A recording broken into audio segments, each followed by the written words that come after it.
सभी को नमस्कार। हनुमान जयंती के इस पावन अवसर पर आप सभी को ढेरों शुभकामनाएं और भगवान हनुमान हम सभी पर अपनी कृपा दृष्टि बनाए रखें और हनुमान जी को हैप्पी बर्थडे। तो जो आज का टॉपिक है वो बहुत ही शानदार है। अभी जो सीडीएस का एग्जाम हुआ है परसों ही, उसके अंदर इससे रिलेटेड बहुत सारे क्वेश्चंस आए हैं जिसको हम बोलते हैं कंफ्यूजिंग पेयर ऑफ वर्ड्स।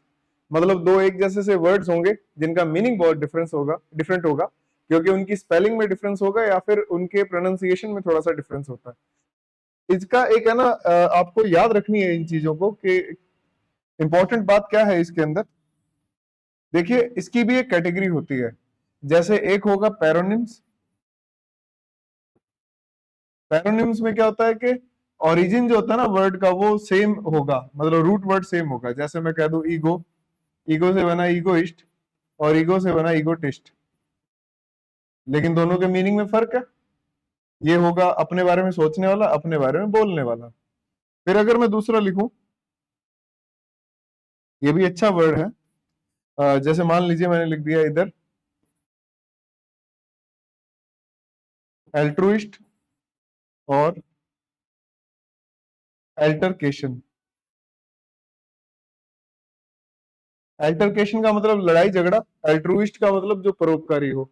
दोनों में रूट वर्ड एल्टर है लेकिन मीनिंग में बहुत फर्क है। तो इनको बोलते हैं पैरोनिम्स। एक होता है होमोनिम्स। होमोनिम्स कौन कौन से होते हैं? जिनकी प्रोनाउंसिएशन सेम हो। जैसे मैं लिख दूं नो और नो, दोनों की प्रोनाउंसिएशन सेम है लेकिन स्पेलिंग में और मीनिंग में दिन रात का फर्क है। तो इस पर क्वेश्चन आ गया था, आज इस पर ही हम लोग बात करने वाले हैं। तो आप देखिए फर्स्ट क्वेश्चन, इसमें अच्छा क्वेश्चन है। देखो क्या कह रहा है इसमें। I would keep my own secret hoard of chocolate cookies in a big tin under the sink. देखो भाई, ये जो वर्ड है ना, इसके अंदर होर्ड जो दिया हुआ है, ये दो तरीके से आप यूज कर सकते हैं। एक ही होता है होर्ड और एक वर्ड होता है होर्ड। तो जो ये वाला होर्ड है ना, ये वाला होर्ड एक वर्ब है और ये वाला होर्ड एक नाउन है। ठीक है, ये वाला होर्ड एक वर्ब है जो इसमें लिखा हुआ है। यहाँ पर ये सीक्रेट क्या है? एडजेक्टिव है। एडजेक्टिव के बाद हमें क्या चाहिए? नाउन चाहिए। नाउन तो ये है नहीं, हमें चाहिएगा होर्ड। तो स्पेलिंग क्या आ जाएगी यहाँ पर? HORDE, horde. ठीक है, इस होर्ड का मतलब होता है कलेक्शन। होर्ड का मतलब क्या होगा? कलेक्शन होगा। लिख लीजिए, होर्ड मतलब कलेक्शन। ठीक है, तो फिर HORD होर्ड का मतलब क्या होगा? ये एक वर्ब है, इसका मीनिंग होगा टू कलेक्ट। टू कलेक्ट या फिर टू स्टॉक। और ये क्या हो जाएगा? कलेक्शन या फिर स्टॉक को कहेंगे। ये है इसके अंदर, इसे लिख लीजिए फटाफट। पॉज कर लिया होगा वीडियो को। नेक्स्ट पे चलते हैं। इट वुड बी, चलो यहां से आप देख लो। It would be best if we let an uninterested party decide और आर मैटर। और मैटर नहीं है, आर मैटर आ जाएगा। ठीक है, और मैटर नहीं होगा।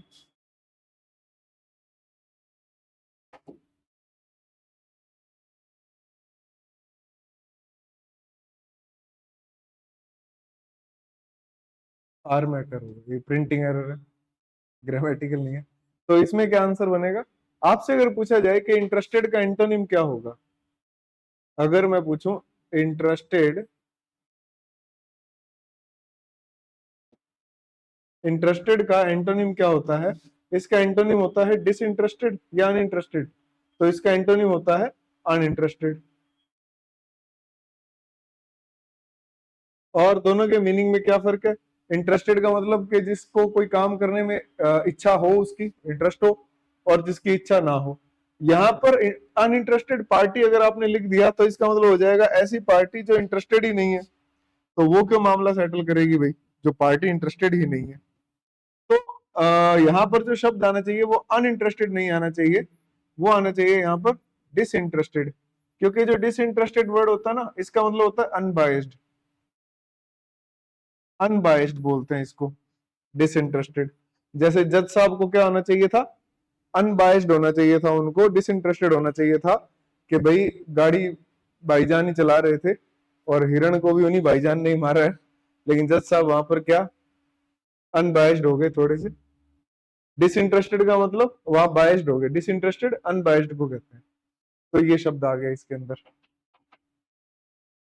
ठीक है, ये लिख लिया होगा।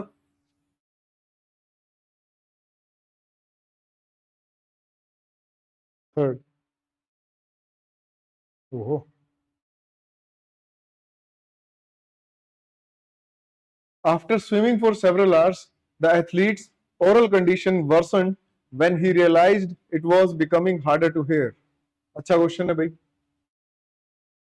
बहुत अच्छा क्वेश्चन है। देखो वो कह रहा है कि स्विमिंग करने के काफी देर बाद उसकी ओरल कंडीशन खराब हो गई और उसको सुनना जो है वो थोड़ा सा मुश्किल हो गया। अब अगर सुनना मुश्किल हुआ है तो वो ओरल कंडीशन थोड़ी ना उसकी खराब हुई होगी। ओरल कंडीशन का मतलब, ओरल तो मतलब हो गया शाब्दिक, बोलने वाला हो गया ये तो यहाँ पर ये ओरल जो वर्ड होता है, ओरल, ओरल बी टूथपेस्ट आता है ना, ओरल का मतलब हो गया related to mouth, related to mouth. ठीक है, यहां पर हमें शब्द लगाना है ओरल, AURAL। ये होता है related two year, related two year हो जाएगा ये।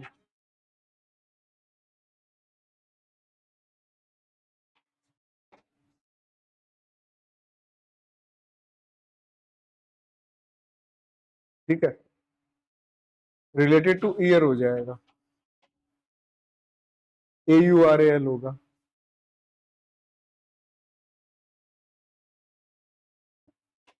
Next, the teacher give us, अरे थोड़ी इसमें प्रिंटिंग है आज, क्या बात होगी। गिव नहीं आएगा, गिव्स कर दो इसको आप पहले तो। द टीचर या टीचर्स कर दो। The teacher gives us a verbal test instead of the written one. अब क्या होता है कि वर्बल को रिटन को एक दूसरे का हम लोग एंटोनिम्स मान लेते हैं। देखिए थोड़ा समझना इस शब्द को, ये जो वर्ड लिखा हुआ है ना यहाँ पर वर्बल, वर्बल का मतलब होता है हिंदी में शाब्दिक। ठीक है, वो आपने एक शब्द सुना होगा कि कई बार अपने बोलते हैं कि माउथ पब्लिसिटी सबसे बढ़िया चीज है। माउथ पब्लिसिटी हो जाए तो माउथ पब्लिसिटी में बच्चे ही बच्चे आ जाए। माउथ पब्लिसिटी नहीं होता, माउथ पब्लिसिटी का मतलब हो गया मुंह की पब्लिसिटी, पब्लिसिटी ऑफ माउथ। हमें यहाँ पर कंपाउंड नाउन का यूज नहीं करना होता, माउथ पब्लिसिटी वर्ड गलत हो जाएगा। यहाँ पर हम लोग कहेंगे कि एक बच्चा जब बोल के पब्लिसिटी कर रहा है या फिर वो लिख के पब्लिसिटी कर रहा है, मान लो अपने इंस्टाग्राम हैंडल वगैरह पे उसने पब्लिसिटी कर दी, तो इसको हम लोग माउथ पब्लिसिटी नहीं कहेंगे, इसको हम कहेंगे ओरल पब्लिसिटी या वर्बल पब्लिसिटी। ठीक है, ओरल पब्लिसिटी वो होती है कि भाई बोल के पब्लिसिटी कर रहा है वो। ठीक है, तो चलिए, वर्बल जो है इसका, आपने वर्बल और नॉन वर्बल रीजनिंग पढ़ी होगी। वर्बल रीजनिंग के अंदर जो होते हैं शब्द होते हैं, नॉन वर्बल में डायग्राम्स होते हैं। और ये वर्बल पब्लिसिटी या मैं कह दूं वर्बल शब्द, ये दो तरीके का होता है। एक होता है ये ओरल, एक होता है ये रिटन। इसी का ही तो टाइप है ये। अब इसके कंपैरिजन इससे थोड़ी ना हो सकता है, तो यहाँ पर वर्बल टेस्ट की जगह पे आ जाएगा ये जो कह रहा ना कि teacher gives us an oral test instead of the written one. ये लिख लो आप, an oral test instead of the written one. ठीक है, वर्बल में शब्द आते हैं, इसका एंटोनिम असल में नॉन वर्बल होता है। नॉन वर्बल, नॉन वर्बल का मतलब क्या होता है, जिसके अंदर साइन आ जाए कोई, या फिर कोई जेस्चर्स आ जाए, ये नॉन वर्बल होता है भाई। कोई बड़ी बात नहीं है ये, बॉडी लैंग्वेज वगैरह ये सब चीजें आती है। नेक्स्ट,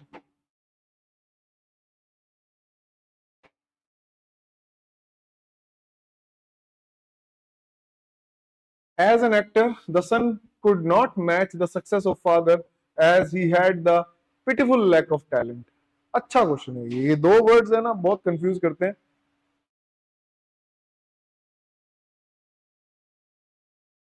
तो यहाँ पर पिटीफुल नहीं आएगा, यहाँ पर आप शब्द अगर यूज करना चाहते हो तो आप कीजिए पिटीएबल। क्यों करना है पिटीएबल? क्योंकि ये दो शब्द हैं, आप याद रखिएगा।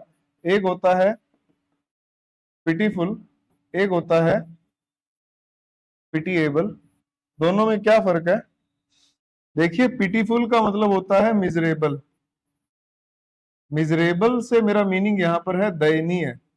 कोई व्यक्ति जो दयनीय स्थिति में हो उसको क्या कहेंगे? मिजरेबल कहेंगे हम लोग, ठीक है। और ये जो पिटीएबल है, पिटीएबल का मीनिंग क्या रहता है? पिटीएबल का मीनिंग होगा नॉट दैट इम्प्रेसिव। जब कोई व्यक्ति इंप्रेसिव ना हो तो उसको अपने क्या कहेंगे? पिटीएबल। तो यहाँ पर जो हमारा आंसर बनेगा वो पिटीएबल होगा, ठीक है। कि भाई इतना भी इंप्रेसिव कुछ उसका वो जो एक्टिंग है या जो भी अपने कहे, मान लो कि एग्जाम्पल के तौर पे तुषार कपूर की बात कर रहे हो आप लोग, ठीक है।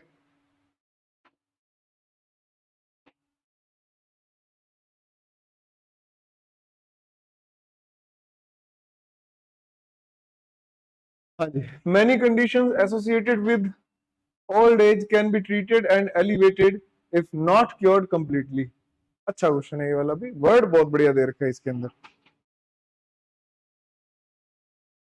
देखो, जो शब्द इसके अंदर दिया हुआ है जो गलत है वो क्या है? एलिवेटेड। क्यों? इसके जैसा वर्ड और कौन सा मैं आपको बता देता हूं। एक होता है एलिवेटेड, एक इसने लिखा है एलिवेटेड। अच्छा, इसका साथ साथ एक और एक वर्ड बताता हूं मैं, लेविटेटेड। वो एक गाना आया था ना, काफी फेमस हुआ था, लेविटेटिंग, उसका ड्यूआ लिपा का। वर्तमान कलयुग में प्रत्येक पुरुष कुछ महिलाओं का क्रश। वो लेविटेटिंग एक गाना आया था, सुन लेना। तो लेविटेटेड मैंने यहाँ पर वर्ड लिखा है।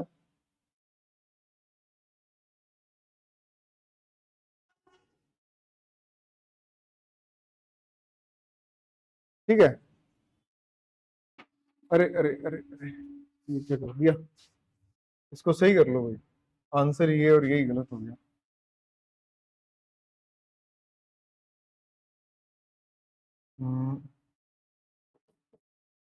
एलिवेटेड। एलिवेटेड ये एक शब्द थोड़ा सा अटपटा है, एलिवेटेड।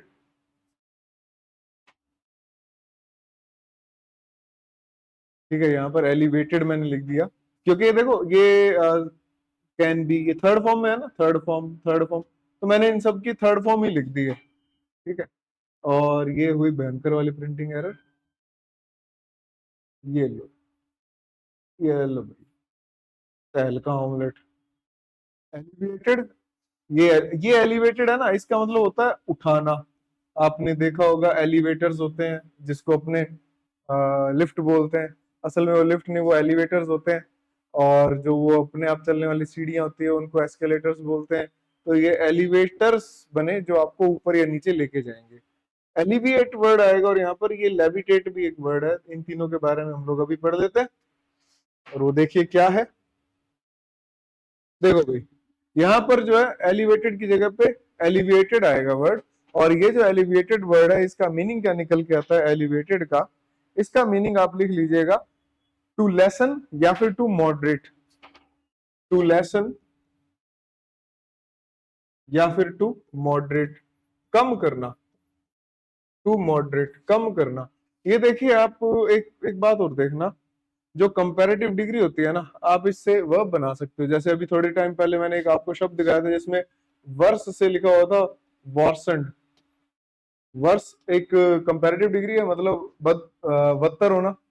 और ये वॉर्सेंट का मतलब बद से बदतर होना, ये एक वर्ब है। वो तो हो गया और बुरा, और ये और बुरा होना या और बुरा करना। कंपैरेटिव डिग्री से आपने वर्ब बना दी। वैसे ही ये लेसन है, ये कंपैरेटिव डिग्री है, इससे आपने वर्ब बनाई लेसन, और कम करना। लेविटेटेड का मतलब होता है जैसे वो नहीं होता कि सातवें आसमान पर, है ना, वो आज मैं ऊपर आसमान नीचे, वो वाला। अप इन दी एयर, मतलब हवा में उड़ना, जमीन से 10 फुट ऊपर चलना, ये है इसमें, ठीक है।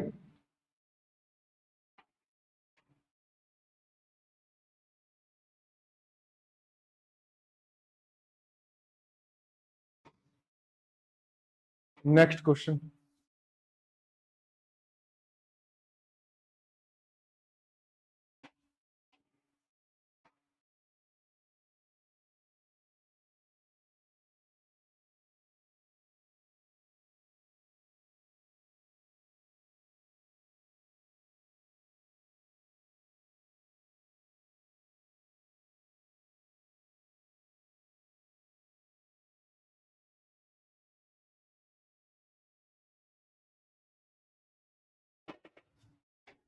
Never exceed the recommended dose of pain killers. अब ज्यादातर आपका ना ध्यान एक्सीड की तरफ चला जाएगा, लेकिन यहाँ पर एक्सीड की जगह पे आप डोज वर्ड को देखो। ये ना डोज जो है, यहाँ पर ये शब्द गलत है। ये तीन शब्द हैं वैसे तो एक जैसे से। एक होता है ये डोज, ये एक वर्ब होती है। एक होता है ये डोज, ये नाउन होता है। एक होता है ये वाला डॉज, ये भी वर्ब होता है। इस डॉज का मतलब क्या होगा, इसका मतलब क्या होगा, इसका मतलब क्या होगा। अब आप ये देखो कि यहाँ पर आपका आंसर तो डीओएससी डोज हो ही जाएगा, क्योंकि हमें नाउन चाहिए। डीओजेडी डोज का मतलब क्या होगा, इसका मतलब होता है शॉर्ट स्लीप या टू स्लीप। सोने को कहते हैं डोज, डीओजेडी डोज। जोड तो नहीं, जनरल जोड याद आ गया। मतलब आप इसको ऐसे भी याद रख सकते हो, to take a short sleep, to take a short sleep. ठीक है। डीओएससी डोज ये तो दवाई होता ही है।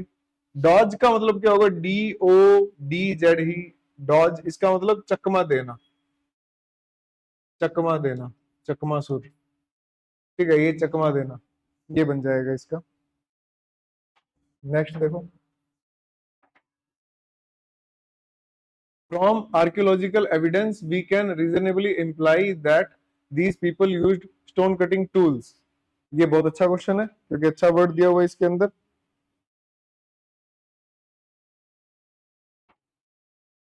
क्या अच्छा वर्ड है, यहाँ पर इम्प्लाई लिख दिया। एक वर्ड होता है इम्प्लाई, एक वर्ड होता है इन्फर। ठीक है, इम्प्लाई और इन्फर दोनों में क्या फर्क है, फटाफट देख लेते हैं अपने। देखो यहाँ पर पहली बात तो इम्प्लाई नहीं आएगा, यहाँ पर शब्द आएगा आपका इन्फर। इन्फर का मतलब क्या होता है और इम्प्लाई का मतलब क्या होता है। इन्फर का मतलब होता है टू अंडरस्टैंड, ठीक है, समझना। टू अंडरस्टैंड वो होता है इन्फर। और इम्प्लाई का मतलब होता है to hint, to hint. To hint नहीं आएगा, टू अंडरस्टैंड आएगा, क्योंकि उन्होंने इसको समझा है यहाँ पर। टू अंडरस्टैंड ये बनेगा इसके अंदर। इम्प्लाई और इसमें फर्क आप देख लो। Next. On the day of the protest in the district park nothing but the heads of thousands of people were seen. ये अच्छा क्वेश्चन है भाई। इस ये थोड़ा सा वो है क्वेश्चन आपका, कॉमन एरर का क्वेश्चन है, और वर्ड वाला नहीं है ये, ग्रामेटिकल एरर है। तो मैं आपको इसके बारे में वैसे समझा देता हूँ कि आप इसके अंदर ये देखिए कि ग्रामेटिकली क्या एरर है इसमें।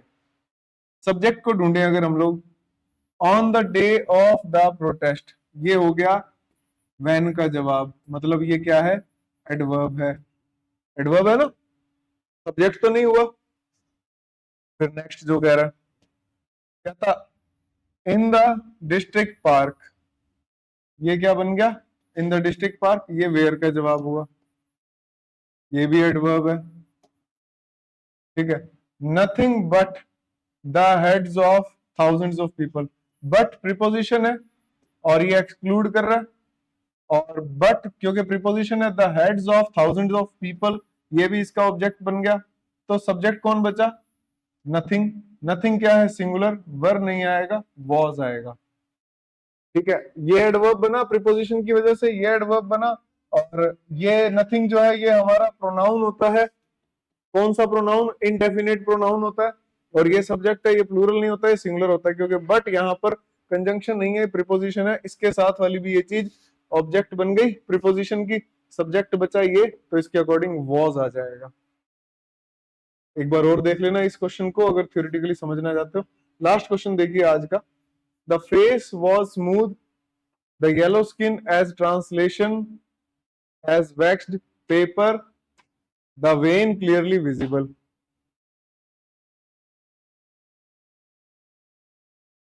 यहाँ पर कोमा आएगा। द येलो स्किन, अरे ट्रांसलेशन कहाँ से आ गया, ये प्रिंटिंग एरर है, ट्रांसल्यूसेंट होगा ये। चलो एक ये भी आपको पता लग गया, ट्रांसल्यूसेंट होगा ये, भाई मेरी गड़बड़ की हुई है, मैंने चेक नहीं किया। As waxed paper the vein clearly visible. देखो ये दो शब्द, तीन शब्द होते हैं, वेन, वेन, VEIN और वेन, ये तीन शब्द होते हैं, तीनों के मीनिंग देखो आप। यहाँ पर वेन मतलब नस की बात हो रही है, ठीक है, घमंड की बात नहीं हो रही है, नस की बात हो रही है, ठीक है।